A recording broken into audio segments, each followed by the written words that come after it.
जय श्री राम साथियों। आप सभी जानते हैं 2 अप्रैल 2026 हनुमान जयंती का दिन है। हनुमान जयंती, हनुमान जी को तो वैसे सनातन धर्म में हर कोई व्यक्ति याद करता है।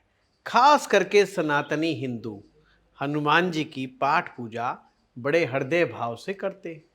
करें भी क्यों ना, हनुमान जी का जो चरित्र है वो कमाल का चरित्र है। वो भक्त वत्सल भी हैं, वो बुद्धिमान भी हैं, वो सर्वशक्तिमान भी हैं और वो सभी विघ्नों से पार लगाने वाले भी हैं। कोई भी समस्या में फंस जाए, हनुमान जी को हृदय से याद करे तो उसकी समस्याओं को हरने वाले भी हैं। किसी भी प्रकार की घबराहट हो, भीतर किसी भी प्रकार का डर व्याप्त हो, हनुमान जी को याद करने से भय समाप्त हो जाता है। हनुमान जी के बारे में क्या कहें? हनुमान जी के बारे में जितना कहें उतना ही कम है और हम इसके ऊपर 2 घंटा 3 घंटा भी बोलेंगे तो भी हनुमान जी के चरित्र पर हम उसको पूर्णता प्रदान नहीं कर सकते, क्योंकि इतना व्यापक, इतना विराट व्यक्तित्व है हनुमान जी का, उसकी कल्पना भी नहीं की जा सकती। इस हनुमान जयंती पर सभी भक्त लोग हनुमान जयंती का इंतजार करते हैं और सबसे ज़्यादा लोगों में ये विचार होता है कि इस बार हनुमान जयंती पर हमें क्या करना चाहिए। बहुत सारे लोग जाते हैं, हनुमान जी को प्रणाम करते हैं, मंदिर में चरण वंदना करते हैं, बहुत अच्छा करते हैं। पर फिर भी उनके दिल और दिमाग में ये प्रश्न आता रहता है, क्या हम कुछ ऐसा कर सकते हैं कि उस उपाय को करने से हमारा वह दिन विशेष दिन हो जाए और पूरे वर्ष के लिए हनुमान जी की कृपा बनी रहे। आज का ये वीडियो उसी टॉपिक पर है कि हनुमान जयंती पर हमें क्या करना चाहिए। आइए एक एक करके हम समझते हैं। 2 अप्रैल को स्नान इत्यादि से निवृत्त होकर के अपने डेली जो काम सुबह सुबह निपटाने के होते निपटा करके बढ़िया आसन ले लीजिए, स्वच्छ धोती पहन लीजिए। अगर धोती का रंग लाल हो तो उत्तम है, वस्त्र लाल होना अच्छी बात है। अगर कंबल का रंग भी लाल हो तो बेटर है, नहीं तो लाल रंग के ऊन का आसन उत्तम कहा गया है। अपने सामने हनुमान जी की प्रतिमा को रखें, शुद्ध देसी घी का एक दिया जलाएं, चावलों की एक ढेरी लें, उनको हनुमान जी के सामने रखें। अगर हनुमान जी का यंत्र आपके पास है तो हनुमान जी का यंत्र चावलों की ढेरी पर स्थापित कर दें। हनुमान जी को प्रणाम करते हुए सर्वप्रथम गंगा जल से सब जगहों पर छींटा दे करके शुद्ध कर लेंगे स्थान को और फिर हनुमान जी को हृदय से नमन करते हुए हनुमान चालीसा का पाठ आरंभ करेंगे।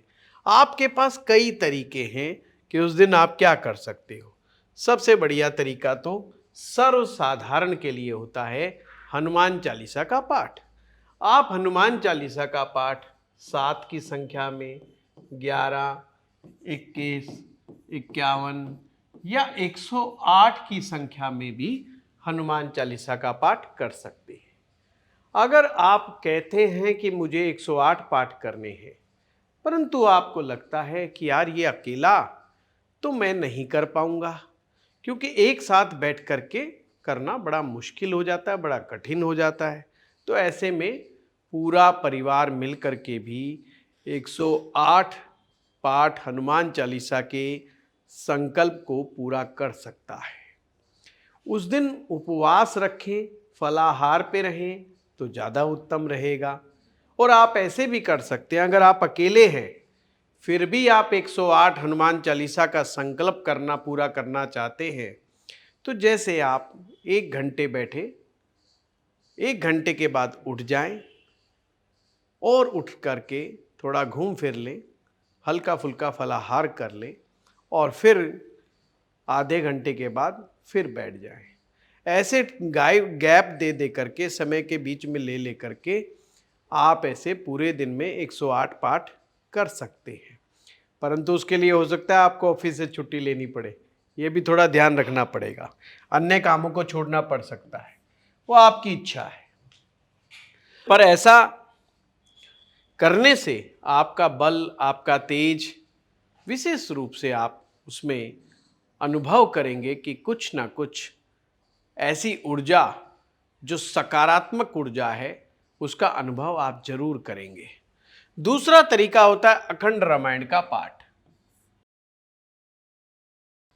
हनुमान जयंती के अवसर पर अखंड रामायण का पाठ बहुत सारे लोग करवाते हैं, आप भी करवा सकते हैं। अगर विधि विधान नहीं मालूम तो आप इसे कुछ विद्वान ब्राह्मणों के माध्यम से भी करवा सकते हो। जो अखंड रामायण का पाठ करने वाले ब्राह्मण होते हैं वो इस विधि विधान को बहुत अच्छे तरह से जानते हैं, वो आपको गाइड भी कर देंगे और आपके घर पर करवा भी देंगे। एक तरीका ये भी है। एक है सुंदरकांड का पाठ। सुंदरकांड का पाठ वैसे तो घर घर में होता है, आप भी अपने घर में सुंदरकांड का पाठ आप कर सकते हैं, परिवार सहित भी किया जा सकता है। अच्छा, इसमें कोई विशेष मुश्किल या कठिनाई नहीं होती, ये सहजता से आप पढ़ करके कर सकते हो। फिर भी अगर आपको लगता है कि आप नहीं कर पाओगे या आपको नहीं समझ है इसकी, तो आप किसी विद्वान ब्राह्मण की मदद ले सकते हैं इसके विषय में, उनके माध्यम से भी आप सुंदरकांड का पाठ अपने घर में करवा सकते हैं। फिर आता है हनुमान गायत्री मंत्र। हनुमान जी का जो गायत्री मंत्र का जप करने से मंगल ग्रह के दोष भी कम हो जाते हैं। यदि आपके जीवन में किसी भी प्रकार की मंगल ग्रह से संबंधित पीड़ा चल रही है तो उसके लिए तो उत्तम है, और खास करके उन लोगों के लिए जिनका जन्म पत्रिका में मंगल बद है। मंगल बद एक लाल किताब का कंसेप्ट है, पर बहुत ही सटीक और बहुत ही प्यारा है, क्योंकि सटीकता इतनी है, जिन लोगों की जन्म पत्रिका में मंगल बद होता है उनके स्वभाव में थोड़ी उग्रता पाई जाती है, और ये उग्रता उनके रिलेशनशिप को खराब करती है, कभी कभी तो खुद के स्वास्थ्य को ही खराब करने में लगी रहती है। मंगल बद वालों के लिए हनुमान जयंती का अवसर ऐसा है, इसे चूकने नहीं देना चाहिए। इस सु अवसर का लाभ उन्हें अवश्य ही उठाना चाहिए। अतः ऐसे लोग भी सुंदरकांड का पाठ चाहे तो कर सकते हैं और साथ में हनुमान जी के गायत्री मंत्र का जप भी करें।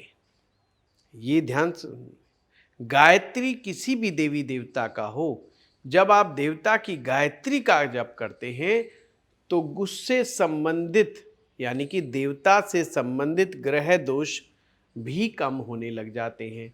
उस ग्रह से संबंधित किए गए पूर्व जन्म के दोष वो भी कम होने लग जाते हैं। अतः गायत्री मंत्र बहुत ही उत्तम है।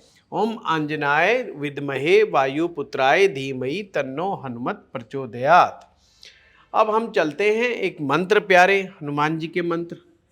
अच्छा, आप में से ये कंफ्यूज मत होना कि मैं कौन सा करूं, आपको जो अच्छा लगे वो कर सकते हैं। हनुमान जी की भक्ति करनी है, हनुमान जी की कृपा प्राप्त करनी है।